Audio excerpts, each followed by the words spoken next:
자, 2025년으로 한번 돌아가 보죠. 만약 여러분이 금과 비트코인, 이 둘 중에 딱 하나에만 투자해야 했다면, 과연 어떤 선택을 하셨을까요? 아마 정말 몰이 아프셨을 텐데요. 오늘 왜 이 두 자산이 2025년에 완전히 다른 길을 걷게 됐는지 그 흥미진진한 이야기를 속 시원하게 풀어드리겠습니다. 한쪽에서는 금값이 또 사상 최고치다 뉴스가 막 쏟아지는데 다른 한쪽에서는 그래서 비트코인은 올해 대체 어떻게 되는 거야? 이런 질문만 가득했죠.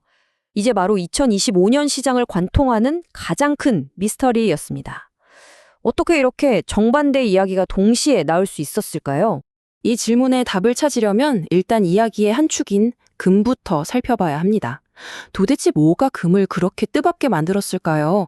그 이유부터 한번 파헤쳐보죠. 금의 움직임을 이해하는 아주 오래된 거의 공식 같은 게 있어요. 바로 금과 달러는 시소 같다는 건데요. 아주 전통적으로 달러의 가치가 슉 내려가면 시소 반대편에 있는 금의 가치는 슉 올라가는 경향이 있죠. 모든 이야기의 출발점은 바로 여기입니다. 2025년 금값 상승의 배경에는 이런 구조적인 변화가 있었습니다. 전 세계적으로 빚은 점점 늘어나고 세상에서 제일 안전하다고 믿었던 달러마저 흔들리는 상황이었죠. 불안감을 느낀 투자자들은 물론이고 심지어 각 나라의 중앙은행들까지 안 되겠다, 금 사두자 하면서 앞다투어 금을 사들이기 시작한 겁니다. 금에 대한 수요가 폭발할 수밖에 없는 환경이었던 거죠. 자, 금 얘기는 이제 좀 감이 오시죠? 그럼 이제 이야기의 다른 주인공, 비트코인은 어땠을까요? 2025년의 실제 성적표를 보면서 이 두 자산의 운명이 어떻게 갈렸는지 직접 한번 확인해 보시죠. 와, 결과 보세요. 정말 놀랍지 않나요? 2025년 한 해 동안 금은 무려 60%나 올랐습니다. 반면에 같은 기간 비트코인의 성적은요, 마이너스 6%였죠. 와, 이 차이 좀 보세요. 정말 극과 극입니다. 도대체 무슨 일이 있었던 걸까요? 이 숫자 뒤에는 정말 완전히 다른 두 가지 스토리가 숨어 있습니다. 금은 세계 경제가 불안하니까 든든한 방패 역할을 하면서 꾸준히 가치를 높였어요. 반면에 비트코인은요? 말 그대로 그냥 롤러코스터였습니다.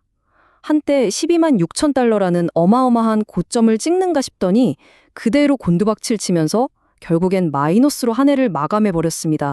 아니, 어째서 이렇게까지 큰 차이가 났을까요? 이 거대한 퍼즐을 풀기 위한 마지막 열쇠는 바로 두 자산이 가진 근본적인 성격, 즉 정체성에 있습니다.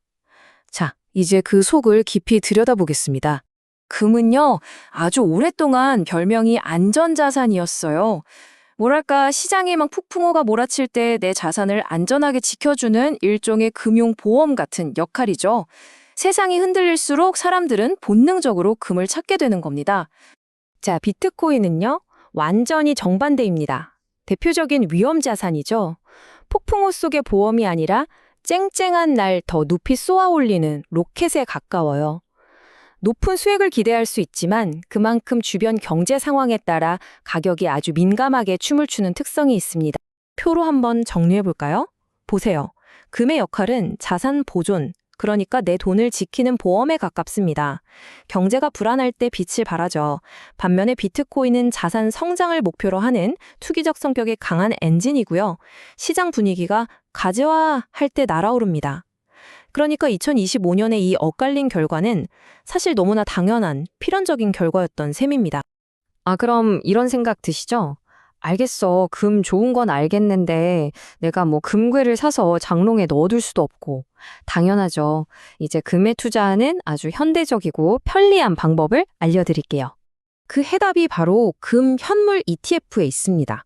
이게 뭐냐면요. 금을 직접 사는 게 아니라 금을 대신 보관해주는 회사의 주식을 산다고 생각하시면 아주 쉬워요.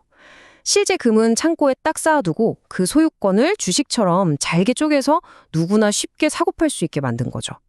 정말 똑똑하고 편리한 방법입니다. ETF 투자가 얼마나 편하냐면요. 첫째, 그냥 우리 주식 사두시 핸드폰으로 톡톡하면 끝. 둘째, 그 무거운 금덩이, 도둑 걱정, 보관 걱정 할 필요가 전혀 없죠. 그리고 제일 좋은 거, 커피 몇 잔 값의 소액으로도 금 투자를 시작할 수 있다는 겁니다.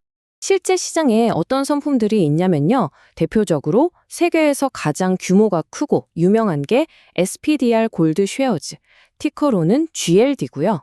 또 상대적으로 운용 보수가 저렴해서 장기 투자자에게 인기가 많은 iShares 골드 트러스트, IAU 같은 상품들이 있습니다. 자, 지금까지 금과 비트코인의 엇갈린 운명, 그 본질적인 차이, 그리고 투자 방법까지 싹 다 알아봤습니다. 이제 이 모든 걸 종합해서 제일 중요한 질문에 답을 해볼 시간입니다. 그래서 이 이야기가 지금 이걸 보고 있는 나한테 무슨 의미가 있는데? 오늘 이야기의 핵심은 어느 쪽이 더 낫다는 질문이 아니라는 거예요. 축구팀 생각해보세요.